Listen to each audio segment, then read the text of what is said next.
काय झालं, तुम्ही फॉर्म खाल्ला असा तुमच्यावर आरोप होतोय, तर नेमकं काय घडलं होतं त्या दिवशी?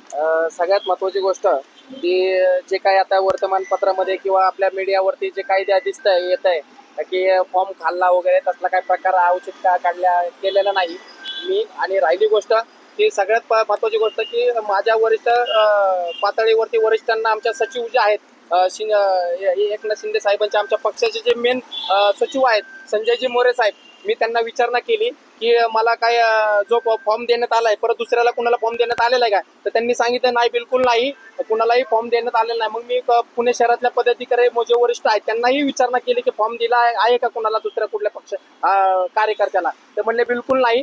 आणि जो पण ढवळे वगैरे जे आहे मी त्यांना काय ओळखत नाही, परंतु त्यांचा कुठल्याही आमच्या पक्षाशी संबंध नाही किंवा कुठलाही तो पदाधिकारी आमच्या पक्षाचा नाही, त्याला मी त्यांना ओळखतही देखील नाही.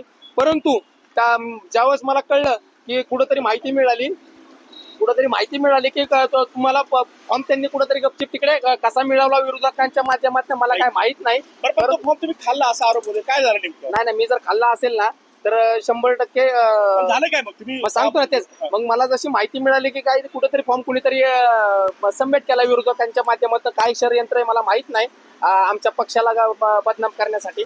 परंतु मी लगेच तातडीने माझ्या पक्षाच्या आपल्या पदाधिकाऱ्यांना घेऊन तिकडे गेलो. रमेश बापू कोंडे आमचे जिल्हा प्रमुख आहेत, त्यांना घेऊन गेलो. तिकडे गेले असताना मी निवडणूक आयोगांना विचारलं की इकडे दुसरा फॉर्म आलेला आहे का, माझ्या इतर कुणाचा फॉर्म आमच्या पक्षाकडनं आलेला आहे का, तर त्यांनी म्हणले नाही आला नाही, बिलकुल नाही आलेला, तुमचाच फक्त अधिकृत उमेदवार म्हणून तुमचा फॉर्म आलेला आहे. मग रमेश बापू कोंडेंनी देखील विचारलं, नाही आम्हाला शंका आहे दुसरा कुणाचा फॉर्म आलाय का म्हणून.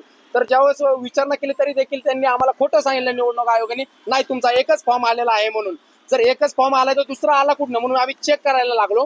ज्यावेळेस तो आढळून आला तो फॉर्म, आणि फॉर्म आढळल्यानंतर मला मनाला वाईट वाटलं की निवडणूक आयोग माझ्याशी शासकीय यंत्रणा चालवत आहे आणि आज निवडणूक आयोग आमच्यासारख्या अधिकृत उमेदवाराला जे राष्ट्रीय पक्ष शिवसेना अशा पक्षाच्या उमेदवाराला घोषित केलेला खोटं बोलतंय की तुमचा एकट्याचाच एबी फॉर्म आहे म्हणून. हे काय मला काय समजलं नाही. मग त्यानंतर जो फॉर्म आहे मी चेक केला, मग तो मला वाईट वाटल्यामुळे माझ्याकडनं फाटला गेलेला आहे. पण मी फाटलेला फॉर्म कुठे?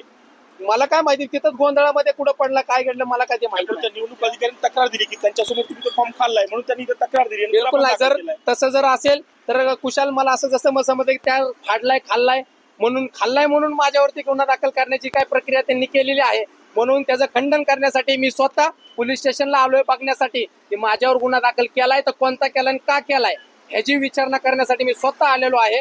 आणि त्याच्यामध्ये सगळ्यात महत्त्वाचं, जर मी आता पोलीस प्रशासनाला डीसीपींना बी भेटणार आहे आणि मी सांगणार आहे की जर मी जर फॉर्म खाल्लाय तर 100% माझी मेडिकल झाली पाहिजे. माझी पोटामध्ये जर फॉर्म आढळला असेल तर 100% माझी करून मी म्हणतोय मी खाल्लेलं नाही, जर आढळला तर माझ्या 100% कायद्याने गुन्हा दाखल व्हायलाच पाहिजे. आणि जर तसं नसेल तर तो रीतसर त्यांनी गुन्हा दाखल जो करण्याचा प्रयत्न केला तो माघारी घेतला पाहिजे.